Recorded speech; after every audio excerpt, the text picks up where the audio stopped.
Urea ખાતર હોય, DAP હોય, અને ખેડૂતોને એના ખેતરમાં નાખવા માટેની પાકના વાવેતર માટેની જે પણ પ્રોડક્ટ્સ છે એ અત્યારે સમગ્ર દેશની અંદર એની અછત વર્તાઈ રહી છે. એમાં ખાસ કરીને મોટા પ્રમાણમાં યુરિયા અને DAP હાલ વર્તમાન સમયની અંદર ખેડૂતોને DAPની ખૂબ જરૂર હોય.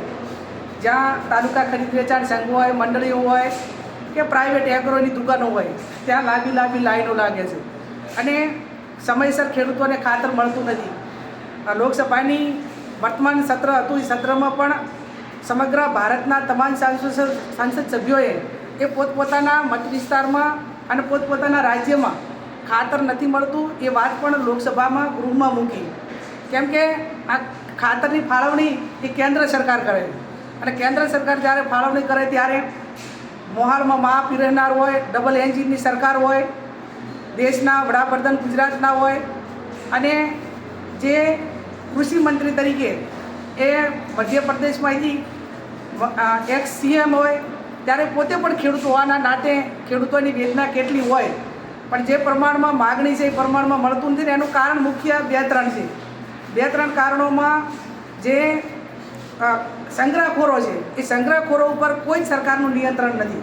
મોટા પ્રમાણમાં 2 નંબરમાં ખાતર એડવાન્સમાં ખરીદી લે અને પછી ખેડૂતોને ડબલ ભાવે એ ખાતર આપે. એટલે જે સંગ્રહખોરો છે એ ક્યાંક ને ક્યાંક સરકાર સાથે સંકળાયેલા છે અથવા એમની રેમ નજર છે અથવા એમની પાછળ જે પગલાં લેવા પડે એ નથી લેવાતા. એને કારણે ખેડૂતો અત્યારે મુશ્કેલીમાં મુકાણા છે. બીજું કે જે ખાતર ઉદ્યોગોમાં ફાળવણી થાય છે, બીજામાં યુરિયા ખાતરની વપરાશ થાય છે, એ વધારે ભાવ લઈને એ લોકોને ઉદ્યોગોને એને આપે છે ને ખેડૂતોને આપતા નથી. એટલે આ 2 પ્રકારનું જે નિયંત્રણ સરકારનું હોવું જોઈએ એ નિયંત્રણ ન હોવાના કારણે ખેડૂતોને યુરિયા ખાતર મળતું નથી. લાંબી લાઈનો છે અને અત્યારે જે વર્તમાન સ્થિતિ જોતાં ખેતરમાં જ્યારે તેની જરૂર હોય ત્યારે ના નાખે તો ખેડૂતને એનું કોઈ પણ પ્રકારનું ઉત્પાદન મળતું નથી.